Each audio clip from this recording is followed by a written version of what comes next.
And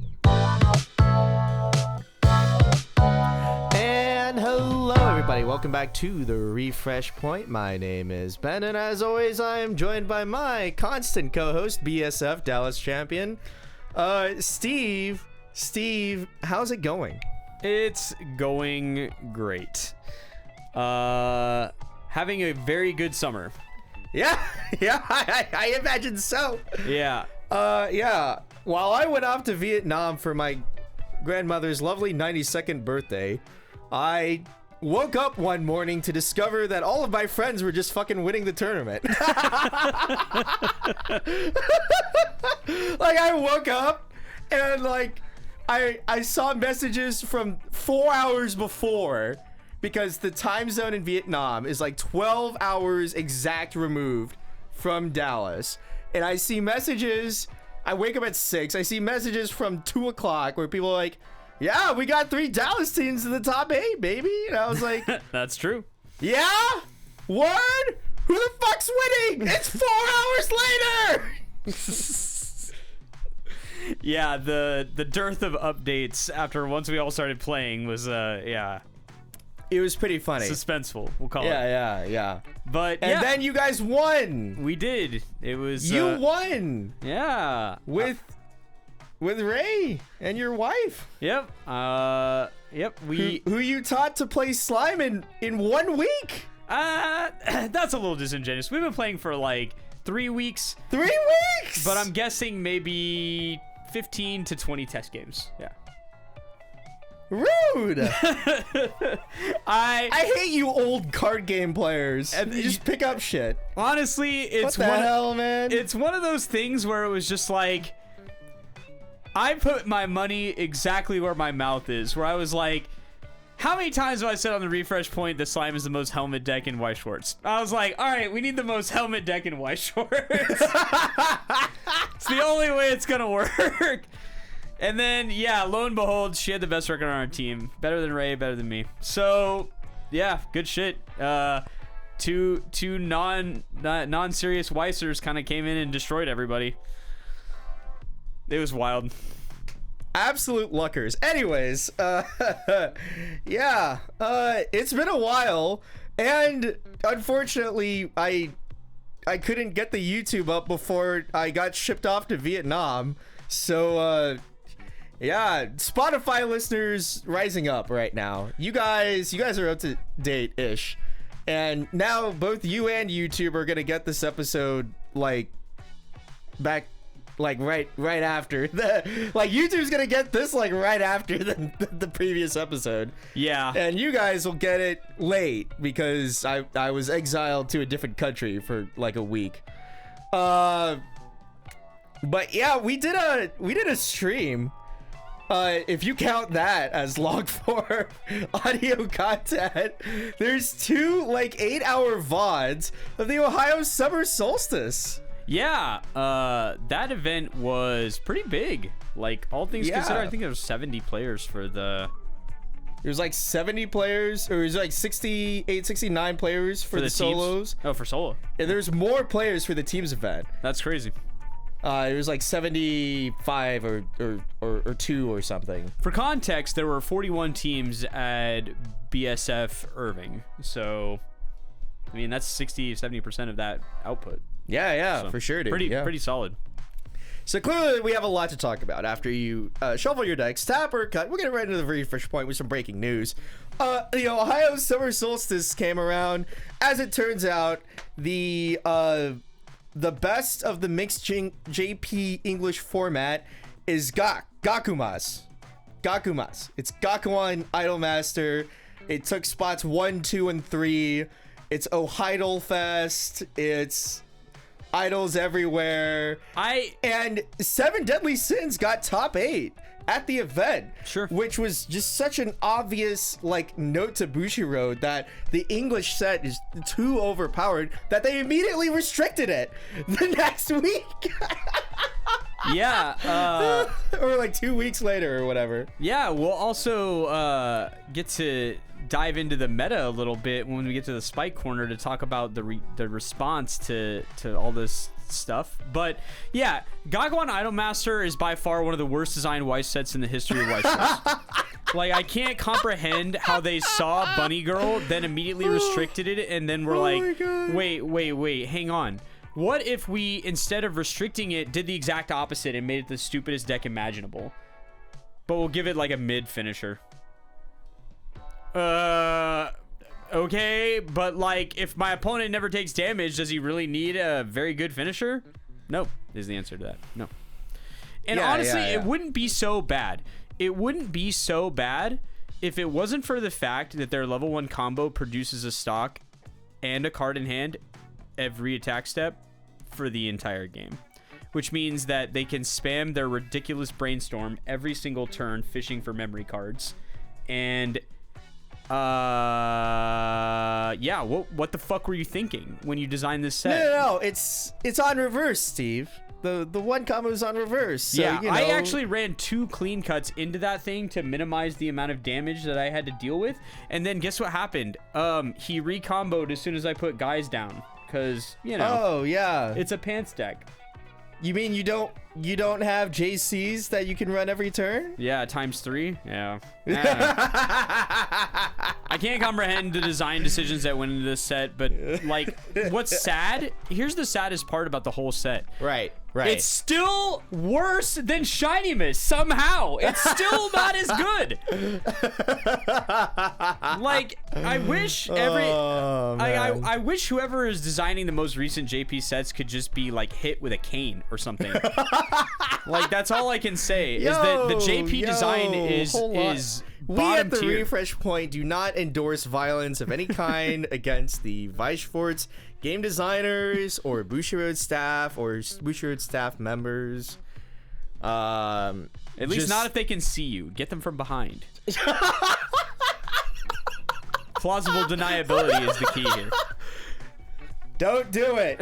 Don't do it. But like, I'm fighting tooth and nail for this. I applied for streaming rights for tournaments, man. You can't do this to me. All right. Well, in all seriousness, though, we're like, this is clearly like, the Refresh Point's never been a JP focused podcast and never will be. But it just seems very bad for the player base to have sets introduced and restricted continually, like in a loop. It speaks to just weak design, or perhaps we're reaching that point in the game where we all feared we would reach, where like we've crept all the power we can safely creep, and now we can't safely creep the power any further. The game's been going for 15 years almost with no rotation at all. And no rotation is a roughie. So for longevity. maybe we've reached the point, like that Event Horizon spot in the JP meta where we can't design any more cards, or we're just not original enough. Like we don't have any good ideas left, because like we've hit this shiny mess, Hasu, Gakuan, like we're just cycling in restricts with every single set, and that hurts player confidence in design. It hurts the sales of cards, because why would you max rarity something that you're gonna immediately get restricted? It hurts all the players' confidence in the ability to participate in the meta. Like, it's just and then the decks that are mid or like worse than mid are like it feels extremely horrible in JP especially. Yeah, like the Dan situation went crazy. Like, shops selling play sets for the equivalent of $40. And what's Insane. ironic is that set will be pretty decent in English, in my opinion. Honestly, because like it has some good changing stuff. The Cali is on a bar, which is sure. There's a deck. There's like at least 2 decks there, and the reality is that like we won't know how strong they are because the meta that they were birthed into was the most hostile meta imaginable.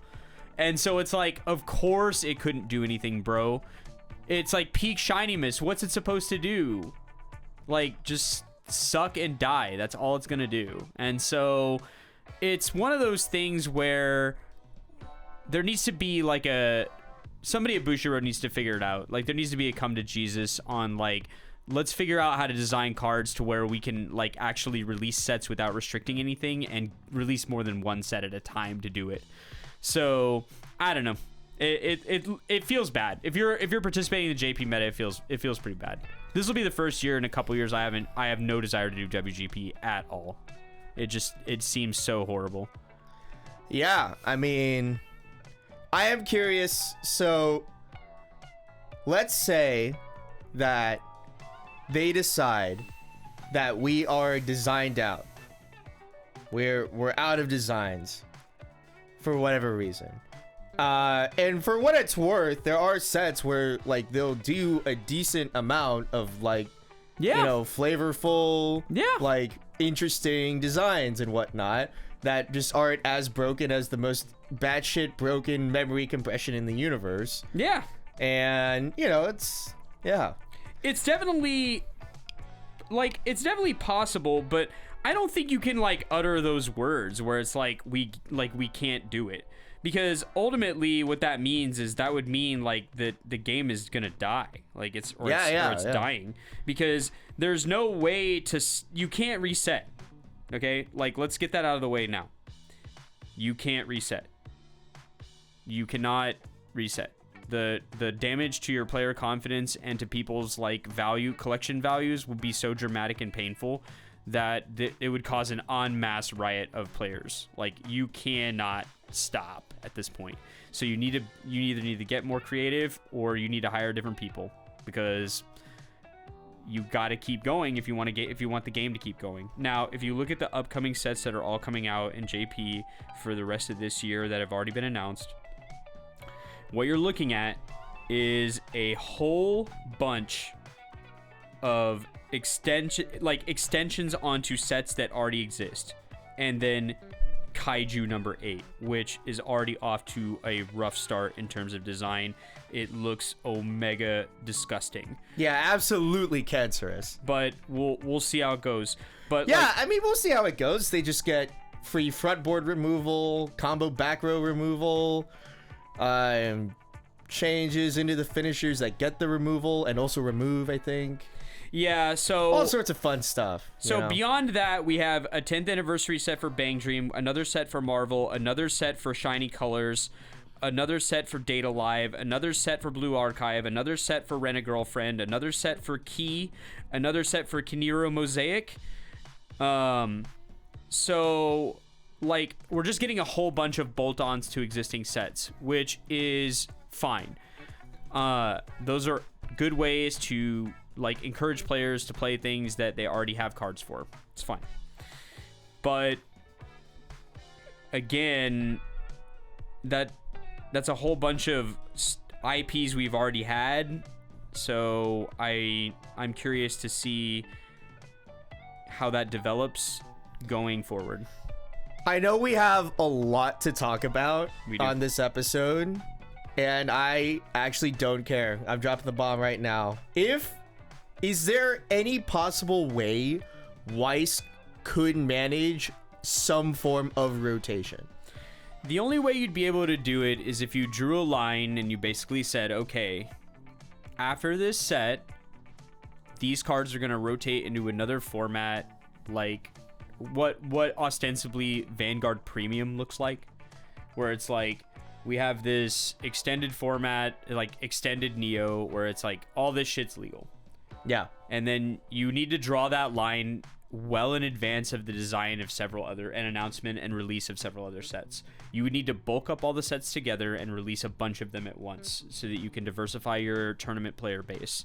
So if you bulked up a bunch of your design sets, like let's say you designed 10 sets or 12 sets or 15 sets, and then you bulked all those up in a tight grouping of like 4, where you release like 4 every month for like 4 straight months. And you said, okay, these are going to be the new competitive sets going forward. You have to do it in between your tournament cycles so that players have enough time to adjust to the releases and figure out the meta and what the power level is going to be. And then you could say, okay, from this point on, these sets are tournament legal Neo standard sets. Everything else is moving to extended Neo or whatever. That's how I would do it. The downside to this strategy is, 1, you made a bunch of cards worthless. That's tough. 2, unless you're going to support the extended Neo with tournaments. But even then, you're dividing a small player base into 2 halves. That's probably not a good idea. So then the other problem is that, like, let's say you play the game like we do, right? We're spikes, dude. You can buy 4 sets a month? How are you going to afford that? That's a lot of money. But if you don't release enough sets, like let's say you release 1 a month, right? What the fuck's your meta going to look like? It's just going to be a triangle of 3 sets fighting each other. That's boring and terrible. So you need to have enough sets released to where or you'd have to skip a year of tournament play. I suppose you could do that too. Where you're just like, no Summerfest, no Worlds. Skip a year, release all the sets on a normal release schedule, get 12 sets into the game, get everybody nice and comfortable with the meta, then run your tournaments. You could do that too. Both those things sound awful. But, like, that's it, man. You've got so much backed up cards. And, like, the problem isn't... Like, a bunch of the cards from, like, whatever, 2000 and, let's call it 15 and before, we could delete all those cards from the game and no one would care. Probably. But it's really difficult to take the cards from the last 3 years and be like, yeah, we can't allow you to play these cards. Because people do have, like, financial investment in the game. And so that would be a very tough pill to swallow. And other games have gotten away with it because their competitive scene has always rotated. And so the players are used to it. There's a treadmill and you're following it where it's like, going in, we're going to rotate after 6 sets. Okay. Well, that means when set 4 or 5 drops, you better start figuring it out because all those cards are going to become very, very worthless very, very quickly. And it's fine if you go into that with your eyes open and you're aware of it. We never bought cards for Weiss Schwarz thinking that because it wasn't at the forefront of our consideration because it shouldn't be. So I don't know how you explain that to your player base without a mass, you'd have to eat a ton of player anger. And you'd have to realize that like a huge chunk of your player base will probably, like a good chunk of your player base will leave over that. Yeah, for sure. And so I don't know what you do. It's and tough. even if you don't rotate or you do or you don't, you're coming up with new designs. How much more design space is there to explore in Weiss cards? I think there's a ton. It's that they don't feel like it doesn't feel like they're very creative. Right. Because it feels like a lot of the time a new set comes out, you're like, here's Ricky, here's Brainstorm, here's this, here's that, there's that, there's that. I have a 1 combo. This one mills, this one doesn't. This one pluses this way, this one pluses stock. I have the finishers. This one's the icy tail flavor. This one's the on attack burn flavor. This one's slightly more expensive. This one's shittier than that one because it's lower rarity, etc. Yeah, I think that there's a lot more room in the design space than they seem willing to use, at least lately. But what I'll also say is that we need to like get away from this idea that every set needs to contain these like list of staple mechanics and otherwise the set's no good. Like, we need to get away from that because the thing that makes sets interesting is their unique mechanics. And there is room in the game for sets to be lacking in certain mechanics, but made up for in other mechanics. There is room for that. We don't have to put every mechanic into every single set, because as you do that, you are dulling the opportunity for you to make sets stand out.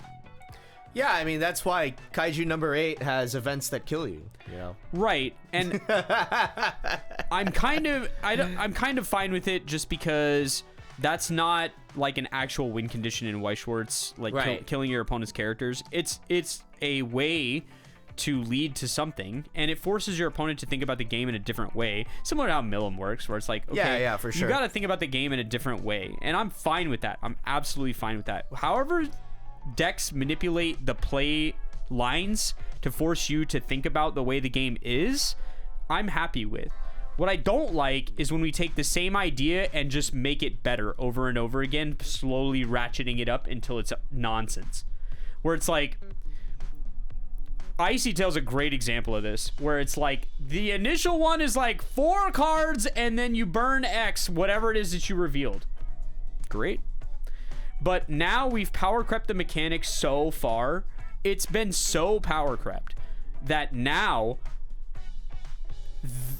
no one would even consider that a useful mechanic on their finisher. They would look at that and be like, no way am I playing that. No way. Yeah, preview. We're about to talk about Oshinoko 2 for Ryan, who commissioned it for ambitious deck building. And yeah, that new Akane is sick. They now have two different crazy Icy Tail mechanic finishers. Yeah. The first one, which is gonna be good since set 2 just gives them a Ricky. The first one just says on cancel bottom 3, burn 2 for each 0. Which, if we think Dolores is good, well, this one also has a soul up mechanic because the Brainstormer does that thing where it flips a level 1 or higher and it gives souls, so they can also get a soul mechanic. They can also bounce. They can open up lanes. Yeah. Like, the thing is that on cancel multi-packets is just diabolical at killing you from, like, you can't live at 3. Not possible. You'll just die. If you're not 3, you can hope to take enough damage to dull this thing. But the fact that it doesn't have to reveal climaxes, all it has to do is reveal level 0 cards, which means all the characters and all the climaxes. And a modern Weiss deck is probably composed of 60% zeros as it is. And compound that with the fact that you're going to be saturating the board and your hand with higher level cards as the game gets further into the game, so that you can execute your own finisher. If you drain most of the level 3s out of the deck, what are we talking about? Most decks have 4 level 1 cards. This thing's gonna hit 75% of the time. So it's on cancel burn 2 twice, which is the exact same finisher that Project Sekai has, by the way, on their choice finisher. So, like, you can't live. You can't live. You will die if you're 3. You'll die. And so counterplay is becoming more important than ever. Answers to those counterplays are becoming more important than ever, because the damage is getting very explosive on every, like, the finishers are exploding into the game now, where it's just like, if it is not a very, very explosive finisher, it better be really reliable. And so with Bang Dreamer, you're starting to see Dolores now. Dolores's benefit is that she's really cheap and reliable. That's really good. But she's not great. She's not explosive. If your opponent's 2-4, you probably still don't win without significant luck. And so,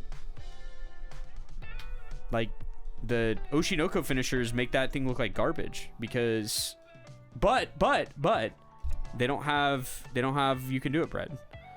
So, like, that's fine. It's fine to toggle the power of things. We don't have to have uniform power.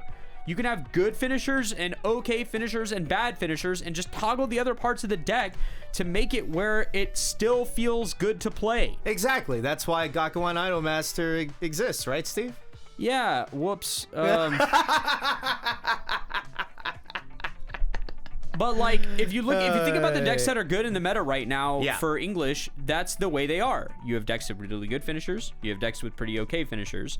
And then somewhere in between there, you've got a fistful of mechanics where the okay finishers are making up for the fact that they're not as good as the great finishers. And the great finishers have a bunch of stuff they have to juggle to get their great finishing to do the thing.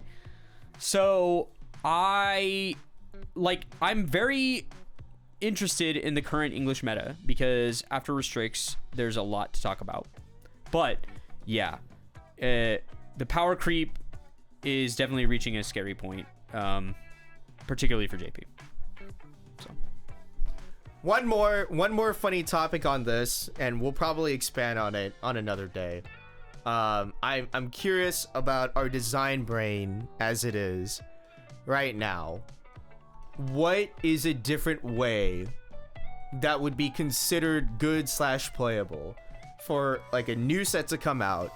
It doesn't have Ricky. It has this method of clock advantage, and you would play it.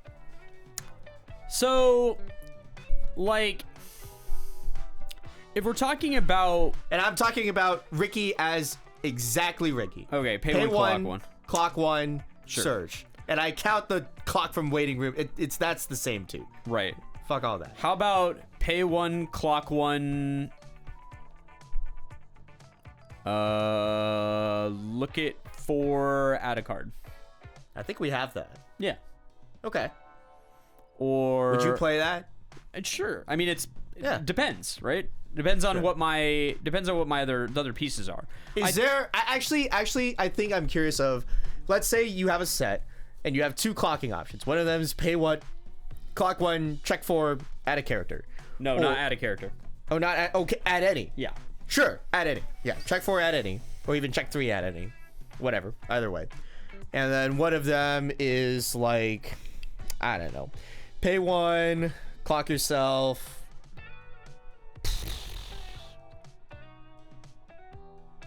Can do like, we've already done check six, add a character. Yeah, that's Nikkei. technically pay one, clock one, right? So yeah, it's pay one, clock one to check six, and then adds one, and then it has to add a character, and then it checks two and rearranges sure, yeah, as its kicker effect. yeah. So basically, you get to look at the top 8, which is cool. Yep. I think you do have to have like a significant amount of checking if you're going to be pay one, clock one. If it's only adding characters, like, I think that everybody likes the strength of that card. I think you can check less if it adds climaxes or events. Sure. But if it searches one card, is there even another sensible restriction besides one or lower?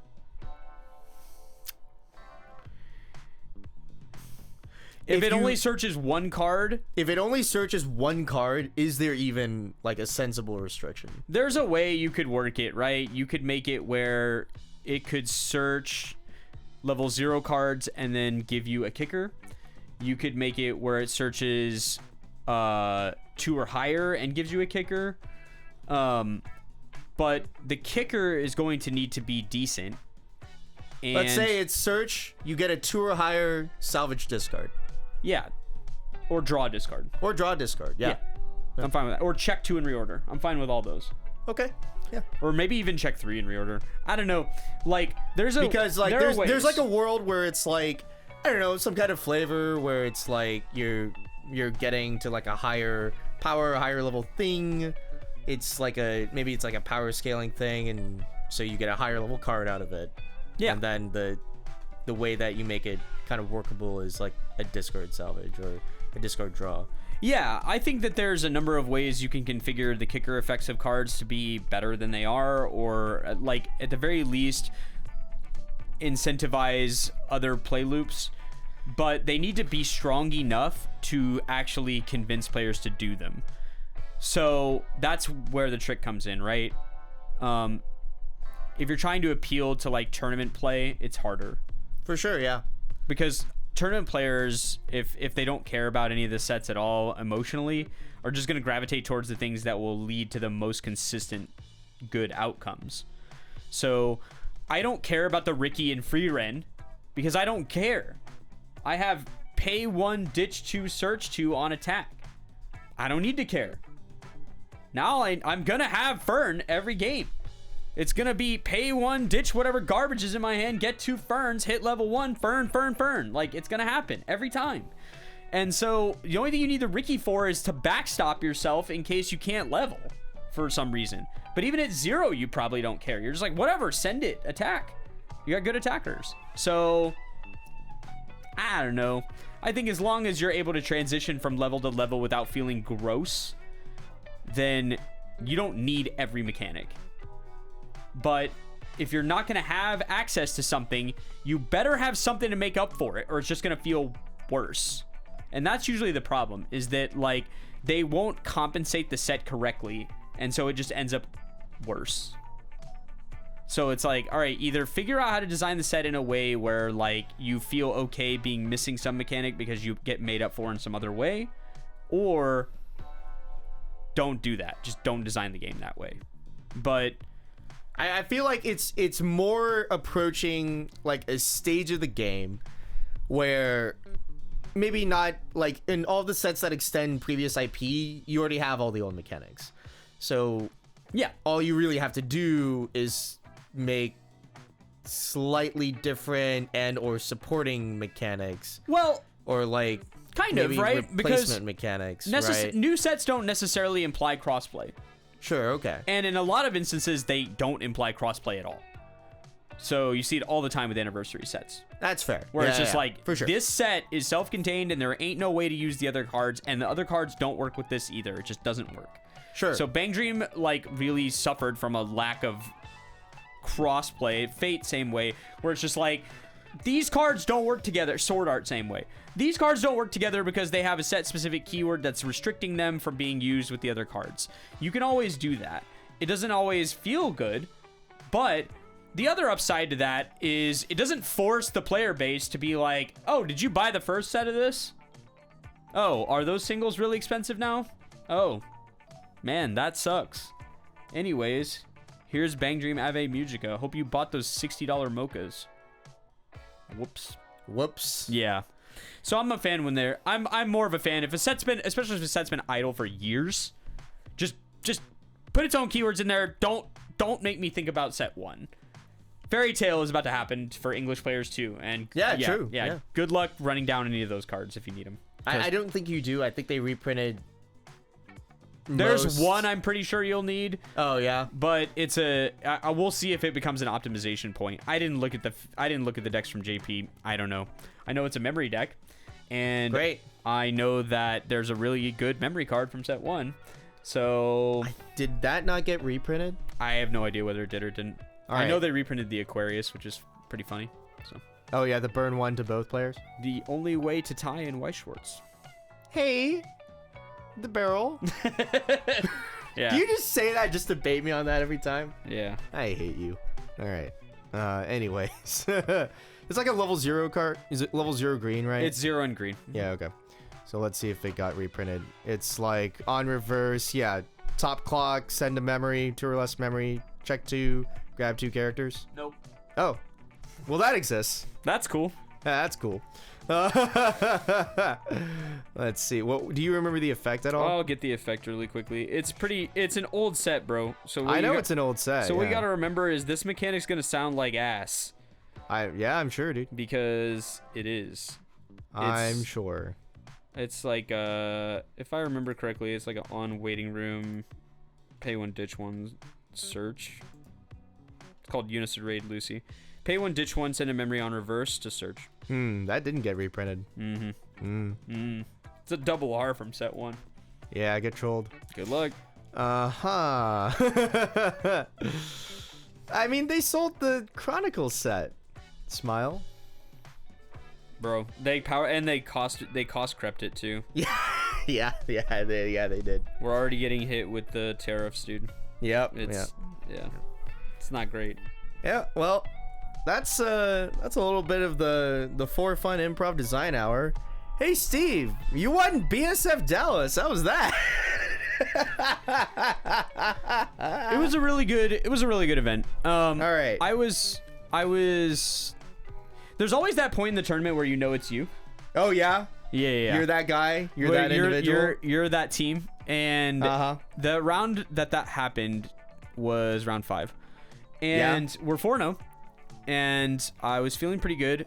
We had just beaten Riaz's team in round 4. And then in round 5, we were facing the chairman's team. And I was playing against Long, who was playing like Chorus. And all right, I'm gonna put this out there. Lycoris is one of the best decks in the game right now. Lycoris will do significant work at Worlds if the meta stays the same. Okay. Like, there's nothing to stop this deck from succeeding, and its finisher is absolutely diabolical. And I love how I brought this up last episode. I feel like if we pull up the receipts, you'd be like, it's like Horus. We'll see. What I like about like Horus is that it requires very little to work correctly and does so frequently. Their little changer thing negates events, so that's really cool and fun. Yeah, that negates Nikkei. Yep. So like being hit with burn 1 repeatedly while your opponent scries your deck is a fast way to lose. Well, I mean, it doesn't scry your deck. It just mills it. The brainstormer does. Oh, sure, yeah, for sure, yeah. So they know. They know it's gonna work. Yeah, and they can rearrange. So they know that's also true. Yes. Yeah. So they like as soon as they see climax, anything else, they're just like, guess you're about to lose a climax and take damage. So or the funny part where they're like, you know what, block this one, and then I swing this 3 at you, and you take 4, and it's a great time. In any case, so the game was kind of close, but I ended up losing because like Horus finishers like doesn't. I mean, it's if you're close to 3, you're probably dead. And so he had the double setup, 1 blue girl, 2 red girls, and so that's how you lose. So yeah, for sure, dude. So I'm watching the other 2 games, and like the way I know the chairman and Ray are the farthest game from me. I can't see what's happening, but the way I know that game's going well is I heard Simu say something during the game, and I really tried hard not to laugh because him and Ray were talking about something, and all I can hear from Simu is, I'm trying to envision how you thought this turn would go and how it could possibly go better than it just did.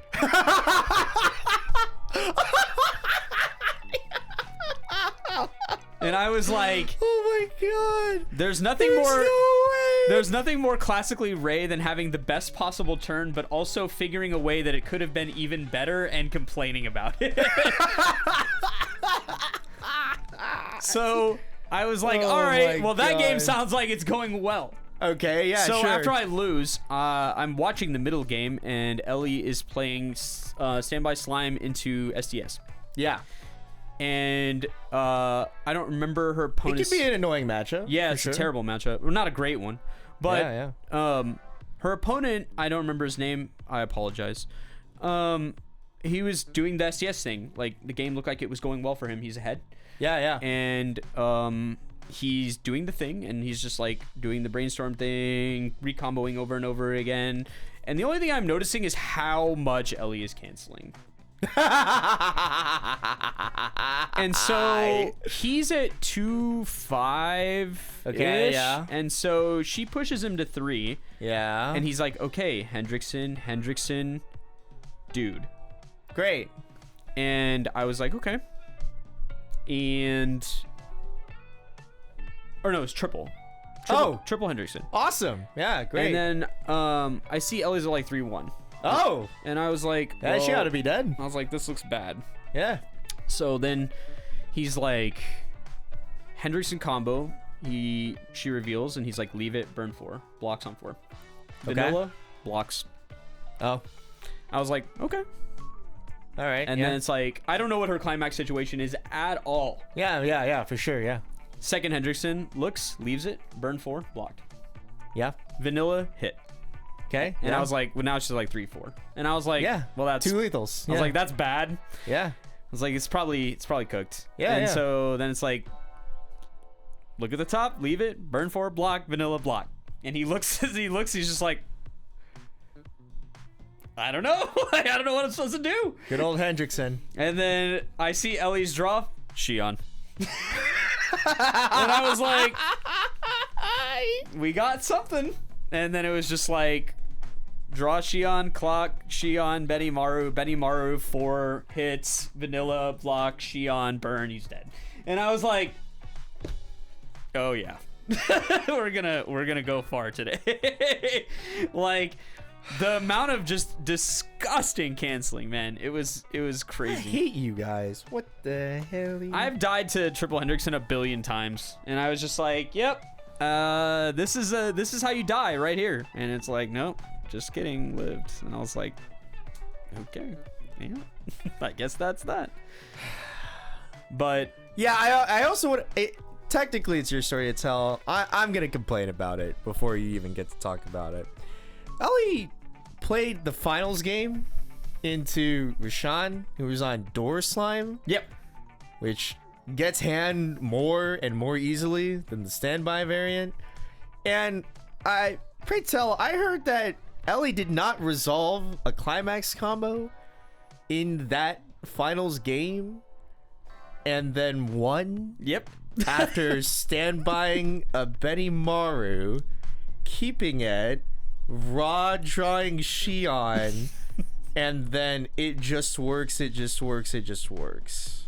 Yeah, pretty much. After surviving double Benny Xion. I hate you. Like, what? I don't know. I had the privilege of watching the game because mine was already over, and so I was just like,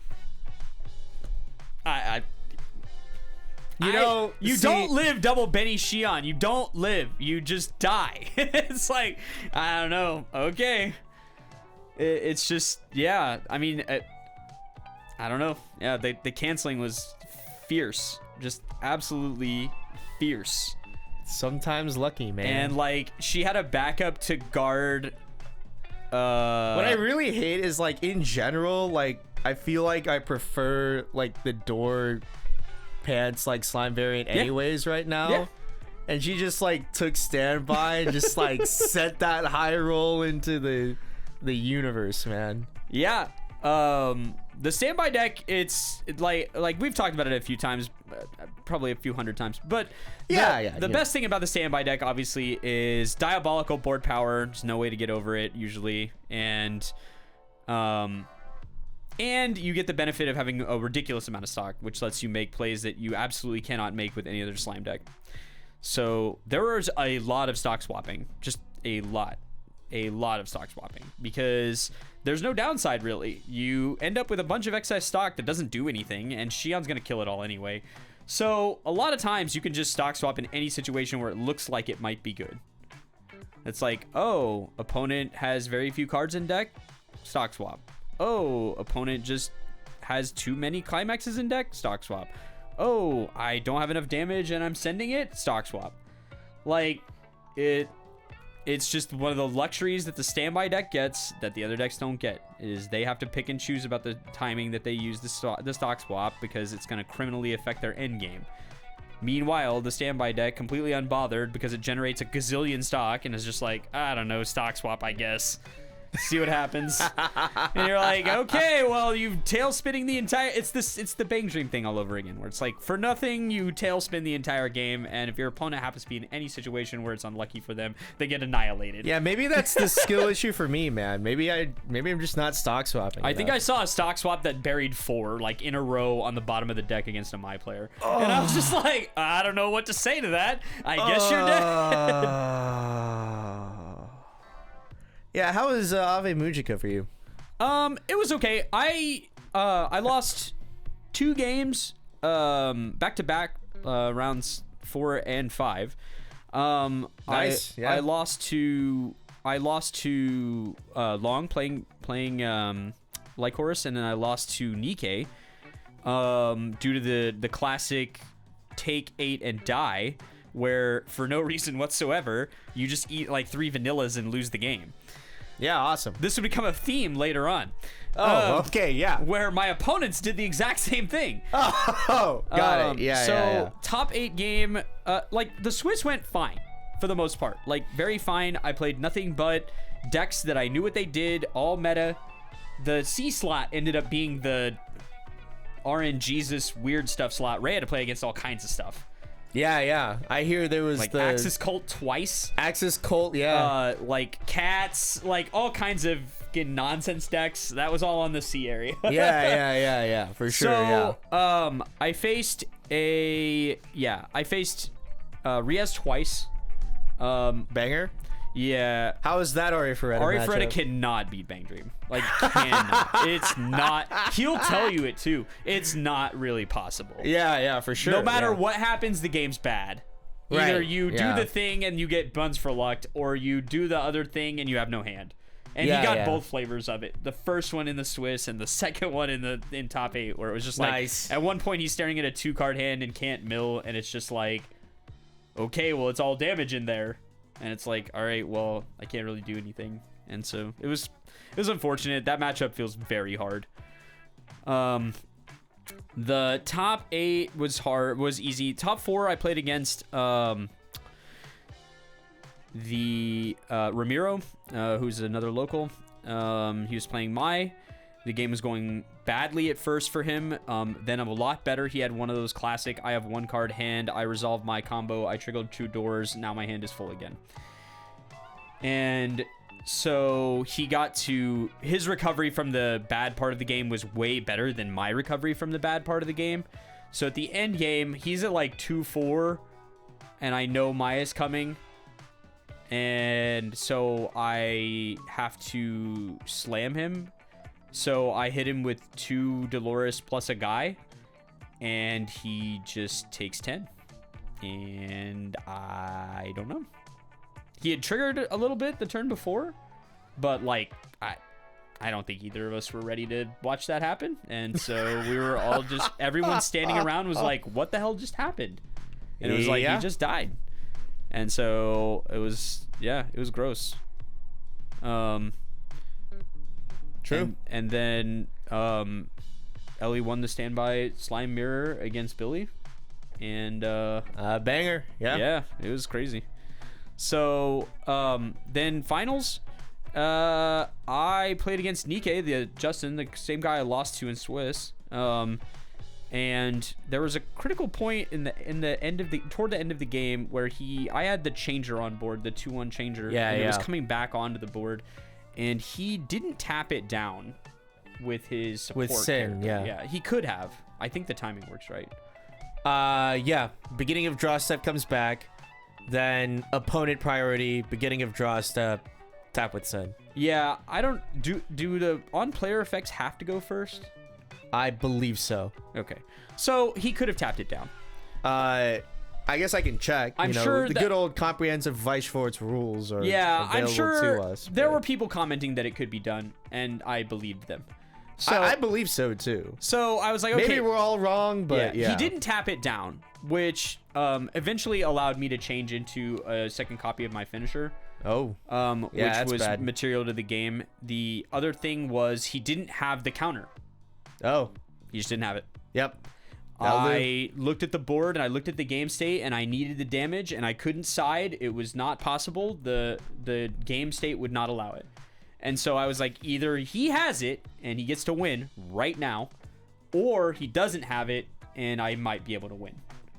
And he didn't have it. So that's what allowed me to win the game. So turned out it didn't matter. The other 2 games got won. So banger. So yeah, that was good. But overall, Bang Dream's very, very good. But I think its biggest strength is dulling your opponent's advantages in the mid game. Like, it is very good. The healer plus Oblivionis changer is very good at dulling your opponent's ability to play the game in a long manner while you keep restoring resources over and over and over and over and over and forcing your opponent to play like they have to reach too far. Like, being able to heal for 1 repeatedly while also being able to combo for stock and hand repeatedly just allows you to maintain a very good amount of as long as you're getting climaxes, you get to maintain resources for a very long time and keep the game in a static state where it's very hard for your opponent to participate in the game. And they have to play so respectfully, because if they start to generate too much stock, you'll just kill them by hitting them with stock swap and then vanillas and forcing them to 3. And double checking the rules, the timing is that if there are auto abilities in standby that turn player is master of, they choose an ability, resolve it, reset. So it's like, it's always turn player will resolve all abilities that they're the master of before the non-turn player. Right. So the Sin player will always be able to choose whether or not to rest the 2-1. Yeah. This is material only because the 2-1 requires you to tap to change. So you can't change. It's one of the few changers that has that text. I don't know if that was intentionally designed or not. If it was, very cool. If it wasn't, unlucky. But it does have that interaction with the Sin card. So For sure. Yeah. that matchup is not great for Bang Dream. I'll go ahead and throw that out there. Nikkei matchup, very, very bad. It just got reprinted too. Great times. which I'm happy for. I'm fine with it. Like, not all your matchups should be good. No, but that's what I'm saying is like right now I feel like we're kind of gonna get into it later, but like your meta is kind of like you have Bang Dream, I think there's and then you have the things that look good into Bang Dream, and then you have everything else that isn't necessarily looking good into either of those two, but have enough good stuff that you can probably just play. there's 6 or 7 sets that I would consider good. Right. And there's probably 3 or 4 sets I would consider to be at the top of the meta right now. Okay. Yeah. But yeah, And we'll bait you with that for later. It's BSF Toronto right now. during the recording. As we're recording this, the top 8 is ongoing. Shoutouts to Tyler, who with 2 other locals is in top 8. And shoutouts to Toxtree and Elemental Loki and Elysion, I think are all of their like screen names. I don't know if they want me to out them in front of God and everyone. It's an Ohio team. It's some of the boys Yeah. that also made it to top 8. That's very cool. And so, yeah, Get yourself a sweet mat with one more win. true. Hopefully you guys are killing it because, yeah, it's cool to know people that are doing well. Great times. Let's do a little ambitious deck building really quick. Quick asides, you know. We've gone through a lot so far, you know, the future of the game, the nature, power creep, your run. Actually, third part of your team. Sorry, I'm trolling. How was Ray's day? Pretty good. I think the two of us lost 2 games together. Like, we both lost 2 games. He was playing Bunny Girl. Kind of the type of deck that he's good at playing, and I think I have the least perspective on it because obviously he was C and I was A, and so I couldn't watch a lot of his games. I had the benefit of sitting like right next to Ellie, so I was able to see more of the action. Sure. But for the most part, it seemed like most games went well. He struggled a little bit in top 8, but for the most part, I mean, I did hear that he got one of our locals from 2-1 or 2-3 with Double My, which banger. And then in the finals, he definitely just got somebody with Double My from like, I think it was also 2-3 there, which banger. Yeah, there were a few really bad My situations for a number of players. I heard one of our locals got like absolutely executed by one of the other teams from like 2-1, and I was just like, yeah, I don't know. Was that Ray? No, it was okay. Ray did not inflict the 2-1 kill. No, it was Ramiro that inflicted it. Rough. But it was like it was like one of those things where the Baccarat has no rules, guys. It has no rules. All it is revealing random cards, and so oh, I will also say, pretty, like another really well-run event by Bushiroad, and really solid judging. I saw that, I knew most of the judges, but for the most part, I was really impressed with how fast everything went, how good the judges were. Like, it was the events are getting very well executed. It actually makes me feel gross whenever I go to other events. Like, Bushi Navi is so much better than every other thing on the earth that it makes me sad.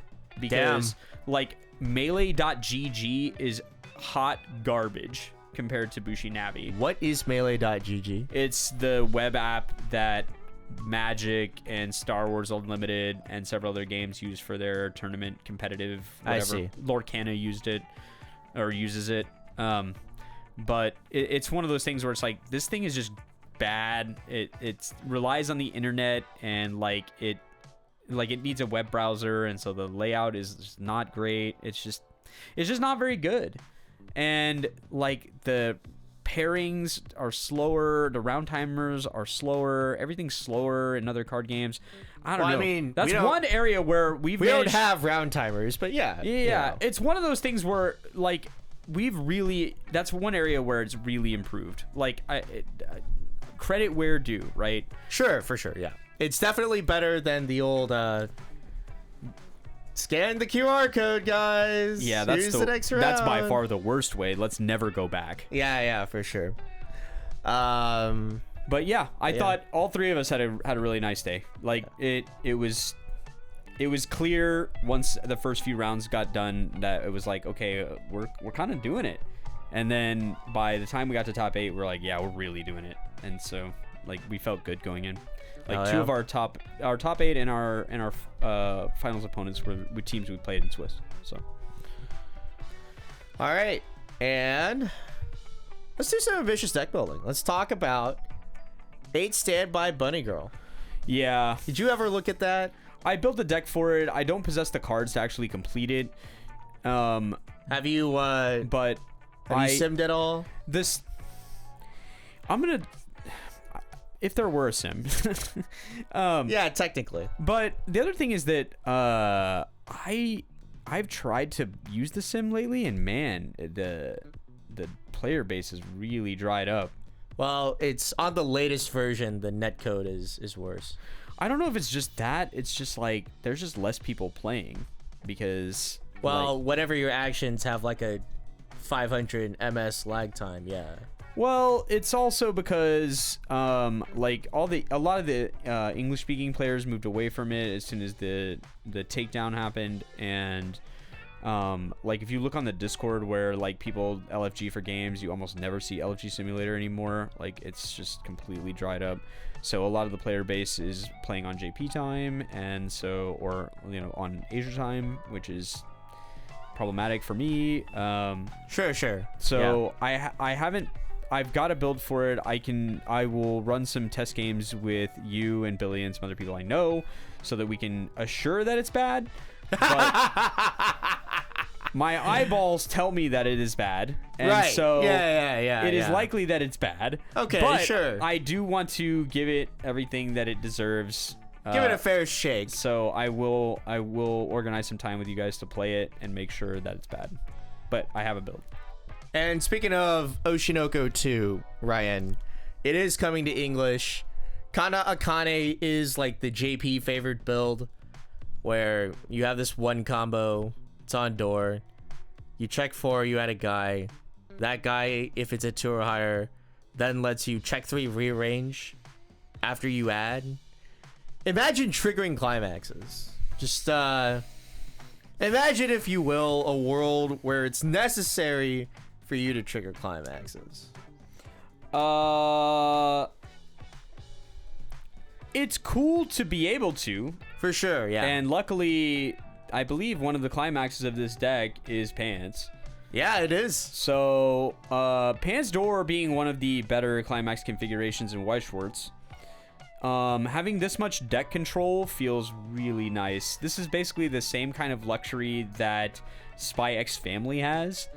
Rurouni Kenshin to some degree. Yeah. Where it's got like the check 5 into top check 2 rearrange. Yeah, this is better than Spy in the sense that it digs further and it digs better. But it doesn't have the toughness that Spy has. Yeah. So what's cool about this is that we get the middle ground of both. We get good checking and we get decent like power, really good offensive power. So that's very cool. Oshinoko has always had kind of outsized offensive power. I believe their current combo that they run in 8 choice is 8K.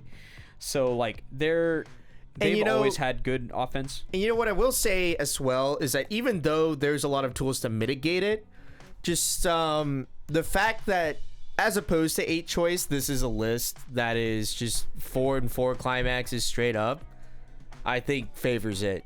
Like in terms of consistency, a little better. Just because you don't have to think about it, right? In choice, you have to think about it a bit. You'd be like, where's my 1-of finisher, bro? Or 2-of, if you run 2-of. But then it's like your level 2 combo consistency takes its own hit, and you gotta spend time thinking about that stuff. Yeah, exactly. And I think that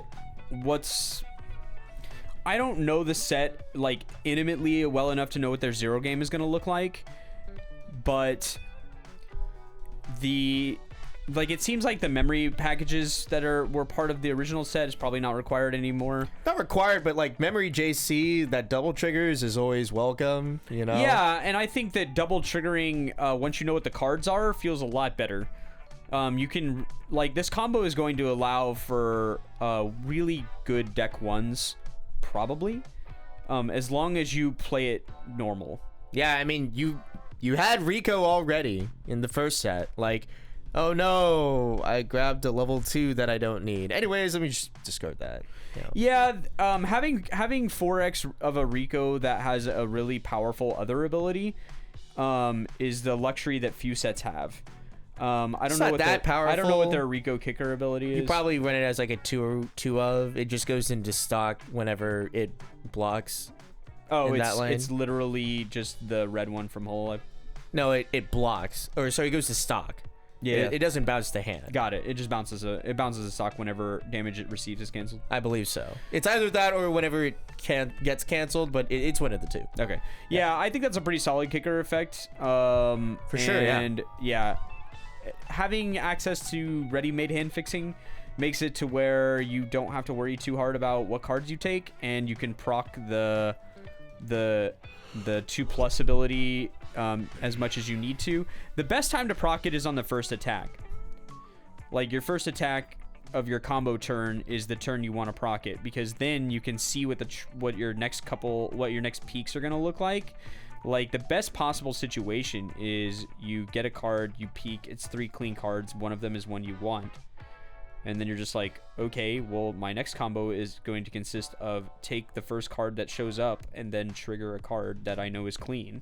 That's the best case scenario. The trick will be managing your deck state whenever your reveals are shit, or when you reveal, like, and then you have climaxes, like, kind of coming up in a weird timing where it's like, can't take a 2+ because, like, the upcoming cards are, like, low level and climaxes, and then you're just kind of stuck with it. And so you're like, okay, well, it is what it is at that point. Yeah, pretty much. But I think that deck will be interesting to build. I don't know that much about Oshinoko. We're going to work on it. We're going to learn it. We're going to crack on it. I literally landed from Vietnam to Dallas this morning. I'm going to be real. Just haven't had that much time to look. But we got you, Holmes. Finally, for today, we have the Spy Corner. Because alongside everything else that's going on, there's a fucking ban list, bro. We got set announcements. We got a ban list. We didn't even talk about the set announcements in the breaking news. That's how crazy this episode is.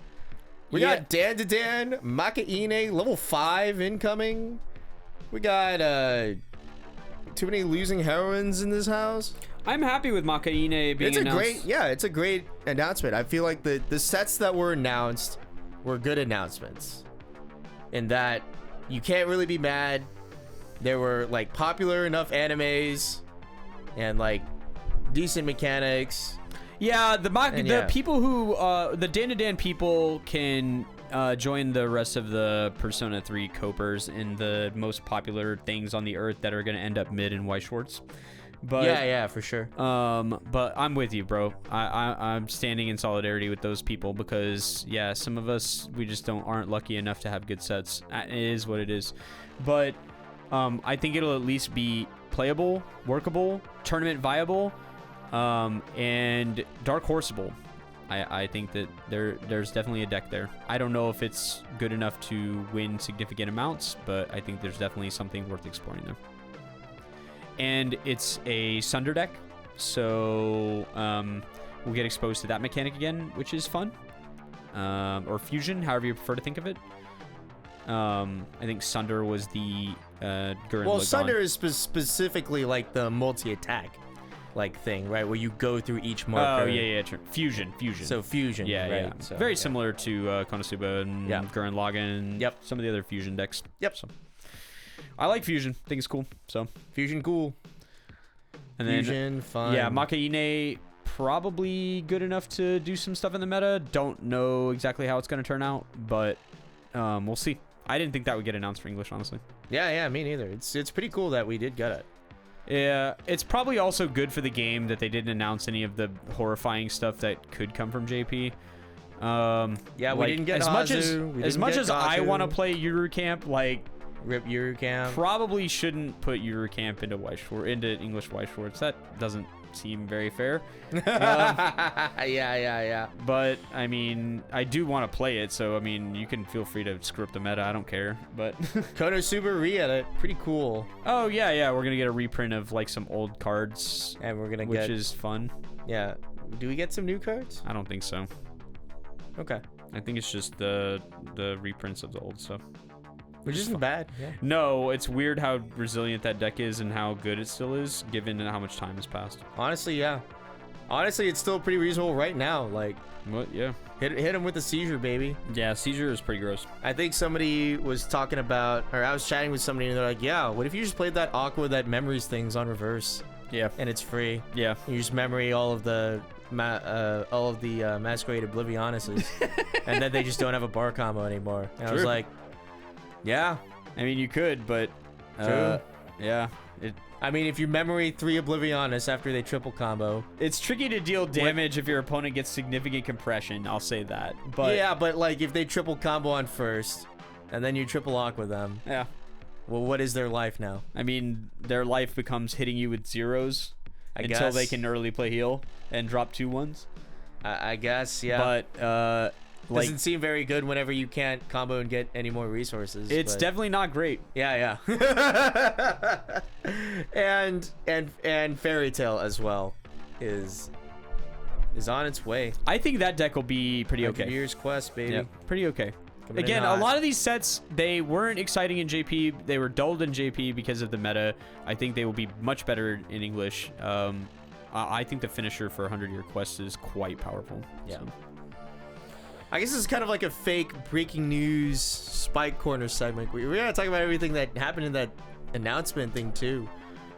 We have less tournaments, I think, this season for singles. Sometimes they don't announce all the sometimes they don't announce all the tournament locations all at once. That's true. So we could get more announced. But yeah, I believe there's the Florida didn't get another one, but I'm pretty sure that it was because the participation for the last year's one was horrible.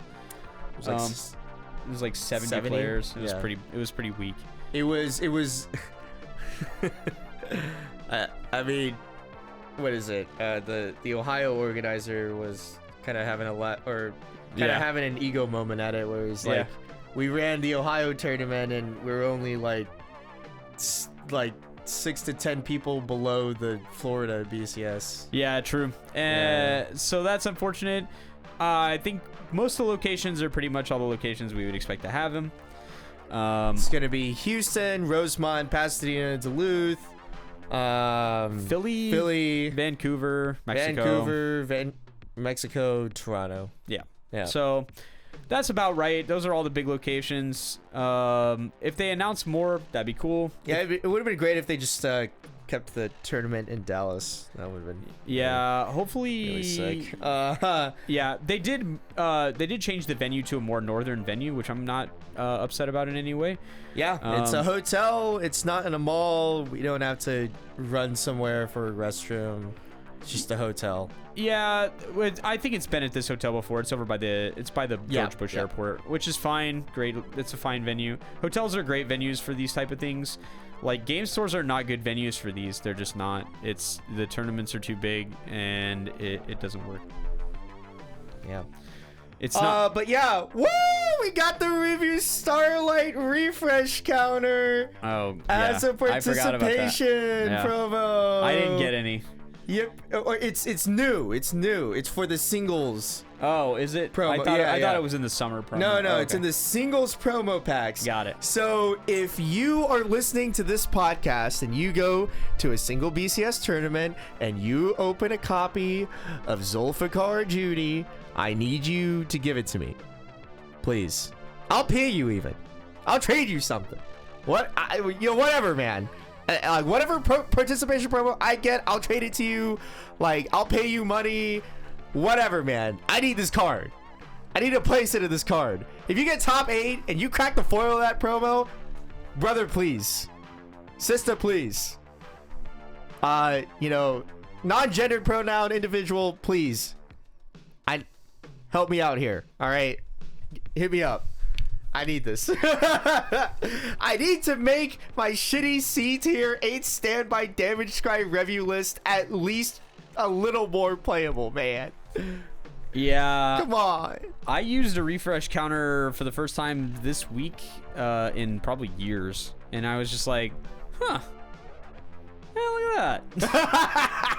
In what context? Bang Dream. What other context? Oh, yeah, sure. They've got like 100 of them. They reprinted it. Oh, nice. Cool. Yeah, sick. So if you spent money on Club Show Orisa like I did, you're a fucking fool and you just lost money because they reprinted it as like an uncommon. It costs like a wooden nickel. So yeah, nice. Great use of your value there. Yeah, anyways, the funny thing is, number one, I take full credit for this because I put in the feedback form and I got other people to put in the feedback form. We were like, please give us this promo, and then they gave us the promo. But funnier thing, the art is different because it's not bundled with the game. Right.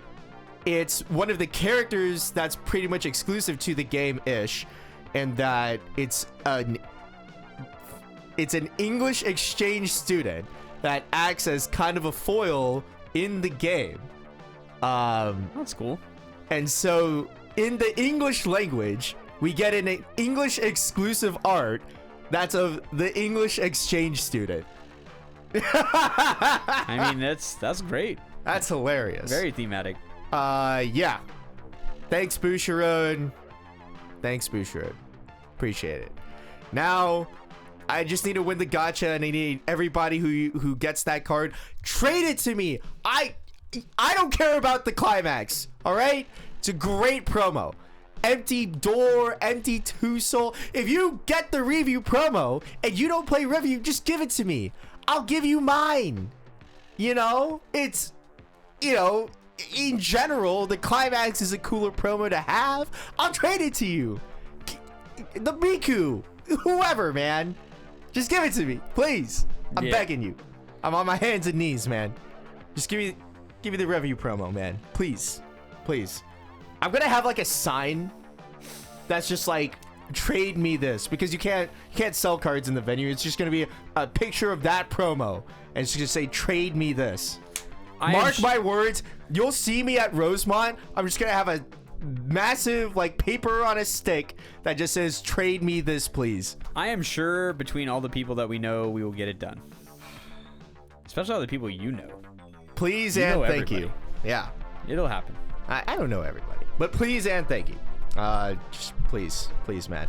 And actually, if you just give me more so that I have even more than 2, I can start like a train of giving them to people in the Review Discord server that don't go to tournaments as much, or they live in like Europe or something, so they might just like low roll it. So yeah. Give me your promos. Give me your Judy promos. You will be compensated fairly. All right? Just please give it to me. Please. Bans. Elizabeth is dead. Yeah, man, that deck's dead now. I saw somebody was playtesting it right after the restriction. Yeah. And like 2 games in, he's like, we're like all on a voice call. He's like, guys, I have an Elizabeth in clock and one in waiting room, and all of my salvage cards are also in waiting room. And we're like, yeah. I don't guess you lose. The set will have to be explored more to figure out if there's any way to compensate for this loss, but I am certain you cannot play 2 Elizabeths. Of that, I am certain. You cannot run that as your main advantage engine anymore. It will not work. So yeah, that deck is gonna get roughed up by that. So we'll see if they have any other way to like play the game. There's some other combos that sound reasonable, but like you're gonna start materially affecting some of the ways that deck plays, and it's gonna be tough. So we'll see. I'm not going to feel bad for 7 Deadly Sins. It's been meta almost the entire time it's been released in some form or fashion. So it's been a few years now. The entire time that the refresh point has existed, we've had to talk about this set in some way. So I'm ready to let 7 Deadly Sins be mid. You're not gonna make me care about this set. Speaking of decks that randomly became mid after being meta for years, Nino. Yeah. We just what did she ever do? Holy crap. I don't know, man. Like, they just took that deck out back and shot it. I don't know why. They were like, yeah, you don't get foolish. I was like, oh, okay, that's like fine. And the finisher, huh? Yeah. Huh? Yeah. Ooh. Yeah, that's tough. I'm sure there's still a way to configure it. I'm sure there is. But it's just worse. it's just worse. It's just worse. I think you have to play foolish no matter what in that 5 choose 1.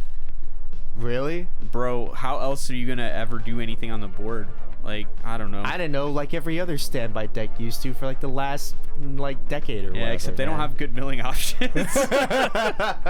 Yeah, maybe Their not. milling options kind of stink. Yeah, Except for the check 5, that's it. That's all they got. That's also on the choose 1 of 5 list. Ew, brother. Oh. Ooh, how do you even? Okay, yeah, I don't know. The game's hard. I don't know. The game's gotten very hard for them. Yeah, I don't know. Again, won't make me feel sad about a deck that's been meta for almost the entire time it's been out. Like, Yeah, it can't make me feel sad. Fair enough. But an interesting side effect of these 2 changes, along with the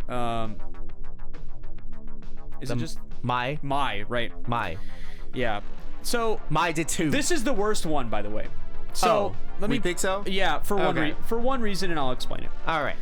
If you were, let's say you had a really early fall season event near you last year, and you didn't qualify for Worlds, and then you had a really late Summerfest location where you are, Right. you could have bought Rascal, never competed with it, and then it got restricted. It's been at 6 events total. Yeah. That- Worlds. And that's awful, teams. bro. That's awful. I mean, Aki had a similar setup. I know, no? it doesn't make it better. And again, same idea though. This deck is not reasonable. So, of course it needs to be restricted. But also, please think of the fucking player base, man. Like, people bought these cards for money. And now you've already restricted it before they can even play it. Like, I mean, they were thinking of the player base, Steve. yeah, how they could squeeze them, I guess. But No, they just didn't want them to suffer it at singles. right. You know? Yeah, fair enough. Well, And now we don't get to suffer it at singles. unlike Aki, I think this deck probably still has more legs. All right, fair enough. Double My will win games. Double My will absolutely win games. That is plenty of packets. But here's the deal. When you were trying to win from 2-4 before, yeah, that's not a thing you can do anymore. That ship is sailed. You should not try that. But 2-6 and beyond, yeah, send it. Whatever. If Marine can do it, you can do it. Yeah, for They're sure, gonna dude. fill those slots in with some other 3s that can do some kind of effect. They won't be huge. It won't matter that much. They'll probably finagle some of the other pieces of the deck because they're less needed, or more needed. I don't know. Depends. I think the deck will stay the same just because it was already a very inflexible shell to begin with. There were very few cards you could tech no matter what. And so now you might have a little more room to give. Maybe more healers will get played now to keep the game slower and more in range. Because 1-stock healers are never a bad idea, no matter how shitty they are on power. So maybe that's the way that the direction the deck takes. I think ultimately it will be fine. If Aki can still top, this thing can absolutely still top. So fine. Of the ones that came out of this ban list, they came out with the least dead. Like, pretty like a relatively mortal wound for SDS, and then absolutely lethal wound for Nino. Like, I don't know how you pilot that now, but one of the results of this ban list is we're going to go backwards. The meta's going to go backwards. Yep. There are sets. For sure. There are at least 2 sets that come out right off the top of my head that have not been played in the meta for a bit and will immediately become either meta champions or near meta champions. And obviously the first one is this fucking deck that will not fucking leave me alone. It's where's that meme where it's like, leave me alone, from Akira? That's slime for me. It won't go away, bro. It's back. It's back. It's so back. It's incredibly good against Nikke, and it is very decent in the rest of the meta. Being hexproof has never been better. Like, it's gonna be slime again. Like, I can't explain to you how often this deck has been in the meta and how often will continue to be so until they get rid of fucking Muron. But yeah, so that's back. Very cool. Also, 8-door Itsuki will probably be the other biggest winner from all of this, where it's like a deck that was probably power crept out of the meta and now will be able to punch through the coffin again and like rip the door off. It's like, I'm back, you know, as good as I was before. Like, I think it's also, in general, it's a meta of, if you had any kind of dark horse thing that is even remotely reasonable, it's never been a better time to try it, honestly. No, I think that like in the last 2 or 3 years, I don't think there's been a better time to just send it on something that's pretty reasonable. Yeah, as long as you know how to play it and it doesn't involve tremendous amounts of stock on the top end, then I think you can send it. Yeah, for sure. Like somebody in the review Discord was like, it's our time. And I was like, but also, I think the decks in the sense that every deck that has a reasonable enough game plan and at least some amount of mechanic that is slightly unfair to some degree that you can leverage, yeah, you'd probably send it. Yeah, I think the biggest winners in that category of decks that probably couldn't win a singles event that definitely now can, Freerin for sure. Yeah, Freerin is one of those ones that was like barely below top tier, but now has a little more room to operate and was already still in pretty much damn near every top 8 anyways. Yes, it was doing okay. Now I would think it will do better. It's also getting a reprint, which will bring down the cost of some of its double R's back to humanity, so that people can actually buy the cards. Ferns are like $40. It's insane. Yeah, I know. We talked about it last episode. It didn't change, guys. It didn't change. The price stayed the same. Oh, great. Yeah, great. Awesome. But yeah, they announced a reprint for it. Really big news. Very good. Azer Lane, probably true. Another big winner here. Yeah, cats. Yeah. Good old cats. Plus in combo, unicorn, finisher. Yep. Probably can't play the bar deck as greedily as it was played in the past, unless you want Buns for Luck to end your entire game. But definitely still some decks there to win with. Bar finisher, door finisher, both seem very fine. I think that deck will do fine in the meta. But yeah, if you look at the percentage of distribution of decks from Dallas, you basically see 5 decks that are being distributed amongst the meta. It's Bang Dream, Nikke, Rascal, Lycoris, and SDS. And so by removing 2 of those, or certainly removing 1 of those, those are your top 4 decks in the meta. Like Nikke, Bang Dream, Rascal, Lycoris. Those are your 4 best decks in the meta right now. That's your tier S decks, in my opinion. Yeah, but I think, and I think it is cool that as opposed to in JP, it kind of feels like, am I playing Gaku? No. I guess I'm really depressed. You know? Where it's like, well, you got the diversity cut, right? So yeah, you're man. Slightly less depressed. yeah, man. You just have to do pretty good. Yeah, but you like still have to get to the for X1. Sure. Yes, you know, like, but for sure, yeah. But like, I do think that, for like generic good stuff deck, like, you can do it. Yeah, you can do it. Yeah, it's possible, and especially if your ego is through the universe or your skill level is legitimately through the universe and you're like, yeah, like if you picked up Bang Dream like a month ago and you've only been playing for a year, then you're cooked. I'm gonna kill you. Like, honestly, yeah, probably, maybe. Like if it's a newer player and they're just bandwagoning on a deck that's better, quote unquote, than the one that you have, but like you're good, Smile. Yeah, bro, you probably got it. Unless you get like super lucked, but you know, that's always been the game. Yeah, I mean, it has always. And so you've got a few decks that are also like floating around that you will absolutely probably see. They're not S tier, but they're A tier for sure. Overlord. Ichiko? Right, we still have Overlord. Yeah. We have 2 different types of Quints that are still Miku, and 3 different types of Quints that are all still reasonable. Yeah. We have Hololive still after all this time. Any Hololive variant will have rest counter. Yep. And will be able to jam it for glory. Yep. I think Kaneda Marin is unironically pretty solid. It's fine. It's completely fine. Also, here, all right, I'm gonna throw this out here. This is my deck. This is my Dark Horse deck for this season. Dark Horse deck. This is the deck that I thought of that is most benefited by the current meta.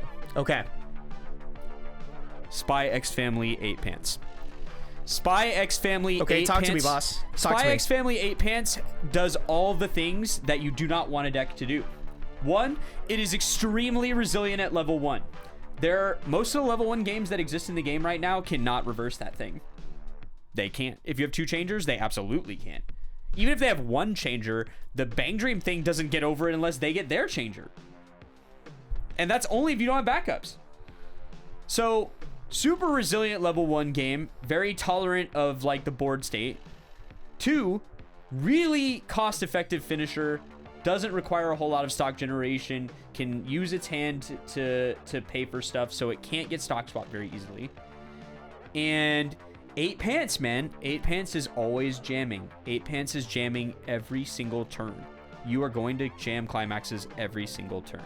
Most of the other decks in the top of the meta right now do not have either, they don't have 8 Pants for sure, or they don't have Pants at all. And so there's some bar decks, obviously, but the weakness of Rascal and the weakness of some of these other decks is that sometimes you just can't get the climaxes to go into your hand.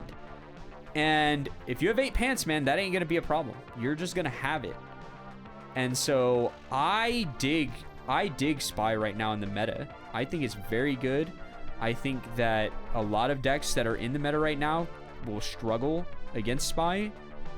And I think that could be a really reasonable choice for singles. Somebody will do it, but I think that deck is in a good time to shine spot where it's just like, man, how do I get past these dudes that are humongous? It's like very difficult to do. So I like Spy X Family right now, but it's cool. The meta is kind of, it's widening more. As typically what happens with restricts. So we'll see. You know what my Dark Horse deck is, Steve? I have a really strong feeling. Take a guess. One guess. All right. What's my Dark Horse? Is it Revue Starlight? It's Eno. Yeah, you definitely. The Dark Horse deck. That's Revue Starlight.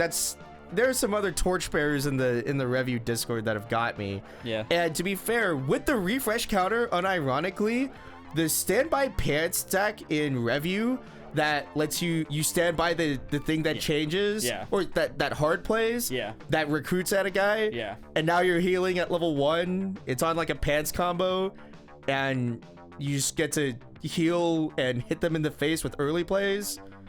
Yeah, that's pretty belligerent. Is that Claudine? Yeah, it's Maya Claudine. It's from set 1. Yeah. And so they got a movie changer that it's pay 3 rest to play the first one, then you pay 1 to get the other one from waiting room. Sure. It's like a paired recruit. And then the other one you get from waiting room is a cantrip for 3, so that if you don't get the pants, then hopefully now you have the pants. Yeah. And then the combo is on attack heal. and then the other one gets on attack stand the other guy so that he can on attack heal again. That's interesting. On attack heal was the first standby combo that was ever made in the game. Cool. Or the first vector of how that deck would work. You stand by to 3. Yeah, and yeah. Its pants combo was on attack heal. So. I see. Yeah. Turns out it's pretty belligerent. There's a guy that at BSF Toronto today played it to some measure of success. That team got 13th. Yeah. He had like a 4-2 record. It's pretty banger. Cool. But and it doesn't even have like the refresh counter in it yet. Like the thing that we're thinking make it better. Yeah. will make it generally better because it kind of has weak deck speed and keeps you from getting absolutely blasted by like the wrong couple triggers. Exactly. Yeah. No, my Dark Horse deck is for Brandon, who outed himself on the Solstice stream as the California player that got, I believe, top 3 or top 4 with it at Sacramento last year. Yeah. For Brandon, Avis, and me, just us, we're gonna really chop it up with Eno. It's gonna be a cool time because your worst matchup was 7 Deadly Sins. So yeah, that's pretty cool. And you get into a world where you're expecting a lot of Dolores to be around. The set has this really cool event that in your level you can pay for, flip it, and ditch a card to neg 3 soul a guy when they declare a tag. So you don't even need a board. It kind of just works. So like, as long as you get the resource for it, which I'm about to do some testing on, to be fair. Yeah. Maybe it's just not as viable, but I feel like there really ought to be a line where you're playing the deck like slightly more conservatively, less psychotic. I spend every single resource as soon as I get it just to hurt you. And then you're just like, oh, you have an on-cancel finisher? Great. Well, that's really cool that you have that, but if I got to recombo at 2 especially, then you definitely didn't get your time machine to beat over my Enos, because those guys were 12k minimum, and then I could counter them. And then, so you have like 1 time machine coming off the board, and then you have 2 other guys. And so if you swing, I'm just like, no, to that guy in particular. Yeah, when do you have to declare that at the start of the attack step? No, when that opponent attacks. Oh, interesting. Yeah. It's great. You're just like, oh, are you swinging with a 3 soul attacker? Great. Cool. Sick. So, I assume this is the green one, right? It also comes in blue, but like either way. It's not like you can't, the detriment is that you don't use either color, but in a sense that's a benefit in that when you turn off that color, it doesn't mean anything to you. Because again, you got to flip it in memory as part of its cost, but you don't have any blue cards that require blue to cast because all of your change pieces don't require color, as you know. So, yeah. So, yeah, you're gonna play the blue version of this. You might as well play the blue version. It for has fun. it has a pretty decent mechanic built into it. So. Yeah. You can pay 1 and put it directly into your level if you happen to draw it, and it gives a character 3k. It also gives you the card from the level zone. Yeah, that's true. Yeah. So it'll allow you to stash something in the level zone if you needed to. True. If you wanted to like play it that way. If you wanted to be cheeky with it, where it's like you're at level 1, you have the event in your hand. Yeah. You clocked something else. Yeah. You could be cheeky with it for sure. Yeah. Yeah. I think that deck's fine. What I like about it is that it tends to accelerate the game at 2, which is a loss condition for a lot of decks in the game. Like if you get accelerated at 2, then you can't win. And I feel like that's just a lot of the top decks right now. Like you can't tell me that Bang Dream would be happy to go from 1/6 to 3.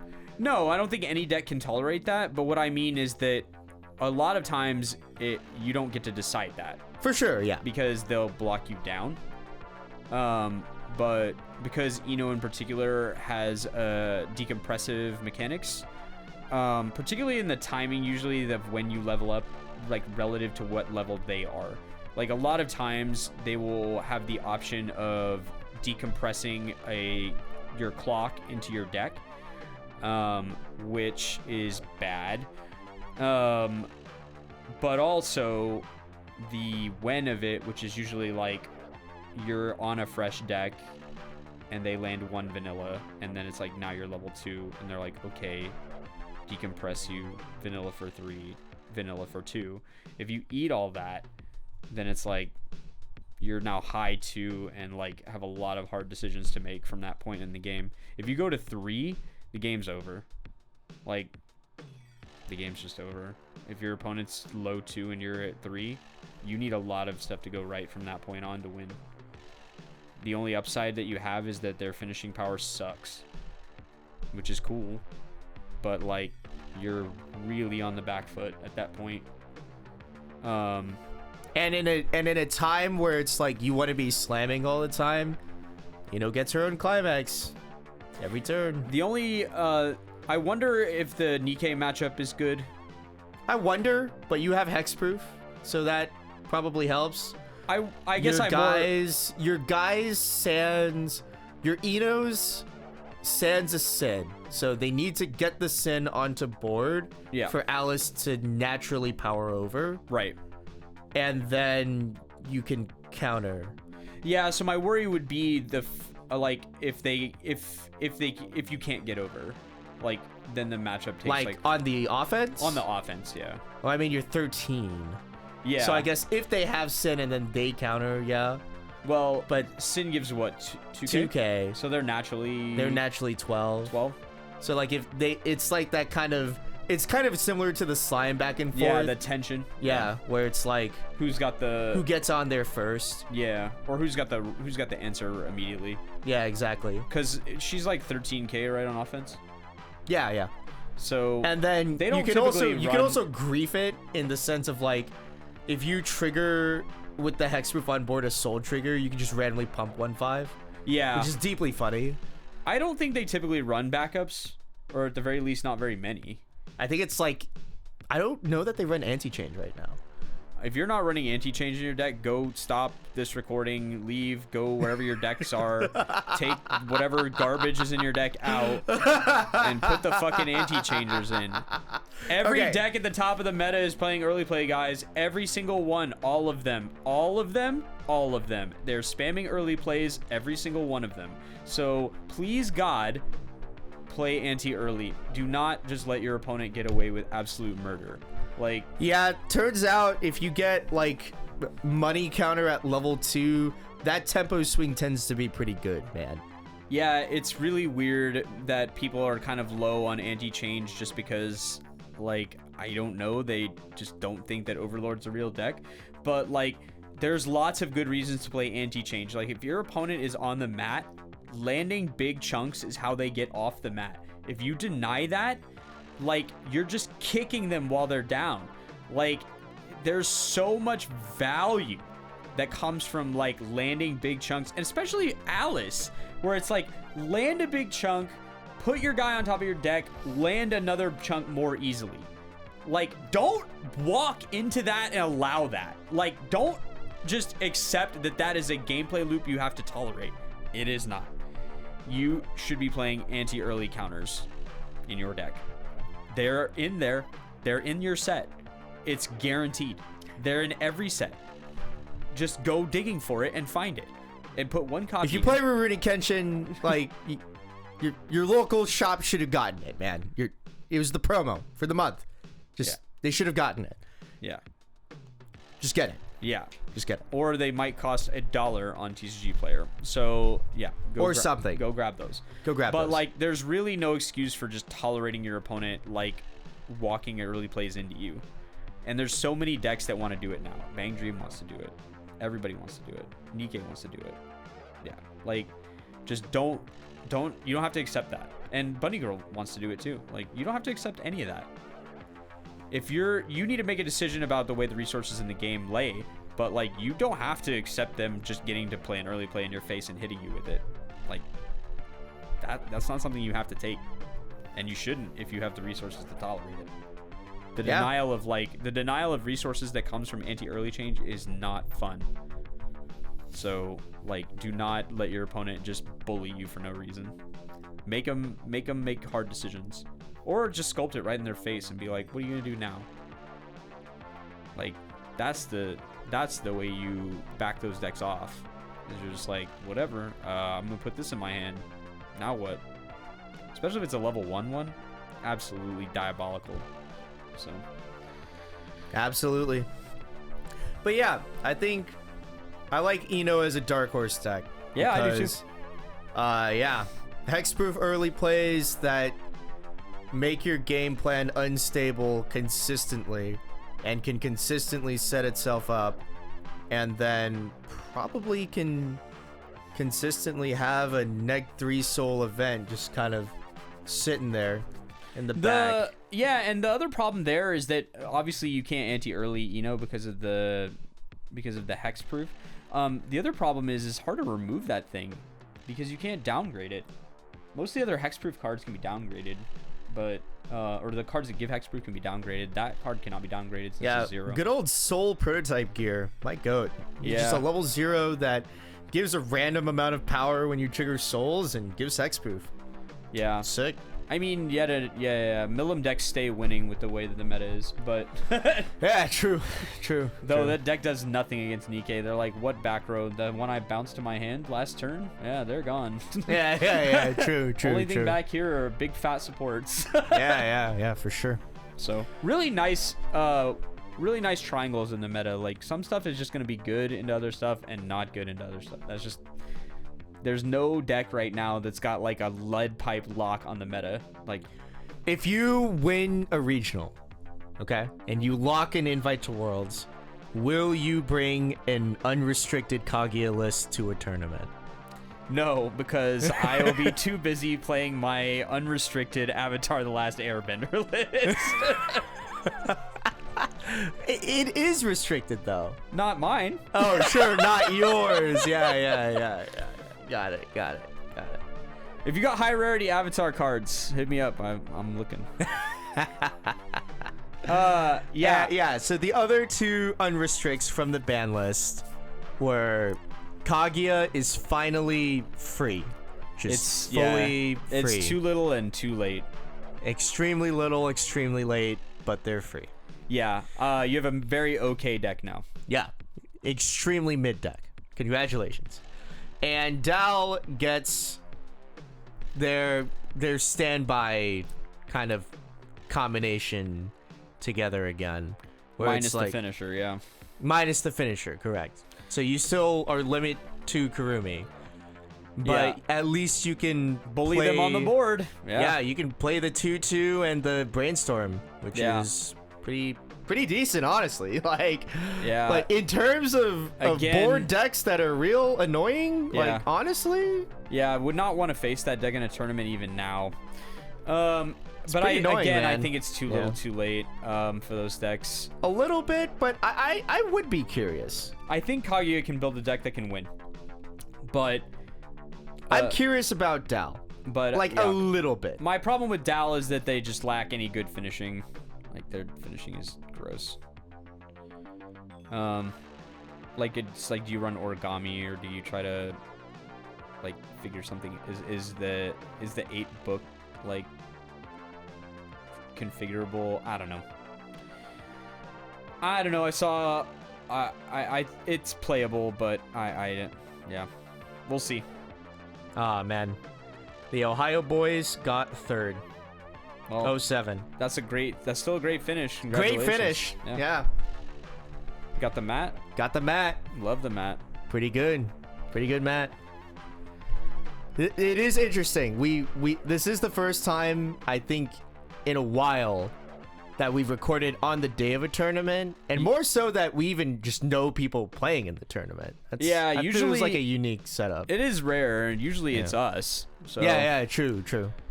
But Toronto is a little cursed. For us to go to. Yeah, terrible. Yeah. So, what's your spring schedule? What's your fall schedule looking like? Is it It's- all 5NA? every U.S. tournament, baby. We got to figure it somehow. All right. I want to win. Well, I'm with you. So, I'm trying to. I think I am trying to dark horse it a bit. If it feels reasonable, I think I'm Eno gaming. Right. Like, I like the idea, just because I like the idea of having a consistent, destabilizing game plan that also has, I tell you to fuck off because I have soul down, so die. Yeah, so it'll be the full refresh point at every regional. What a blessed season. Yippee. I've never been to Philly, so Oh, it's great. No, I'm- there's like a great marketplace that's across the street from the venue, basically. There's like a place. I mean, we've talked about it on the podcast too, which is kind of funny. There is a place that has like bread cheese bowls, Yeah. where it's like a bowl of bread and it's filled with cheese and like protein and other toppings and whatever, Yeah. and it's delicious. Yeah, I'm looking forward to it. I've been to all the other regional locations at least once. But I've never been to Philly, so I'm looking forward to that. And obviously, I'm looking forward to going to California. I know a bunch of cool people in the Pasadena area, so that's always going to be a good time. And yeah, looking forward to another tryhard season. I have at least one more in me, so we're gonna try hard again. Every year, I have to convince myself, and I have convinced myself one more time.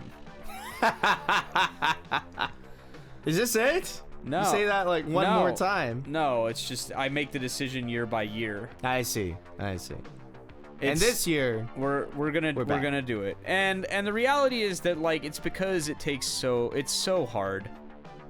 Like people don't understand how much time it takes to train at anything you want to be great at. It takes so much time. And it's a real decision that has to be thought about every year when you do it, because bro, I played 2 webcam games at the airport, yeah, quote unquote webcam, yeah, before I left. yeah, The way we did it was that I would put my phone down while I was doing my game actions, because like I knew the guy. yeah.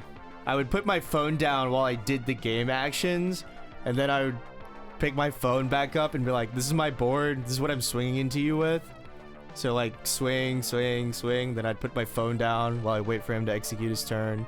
And before he attacks, I'm like, all right, this is my board. So like, you know, and this is my resource stack, this is like my level and clock and whatever. And then I'd put my phone back down.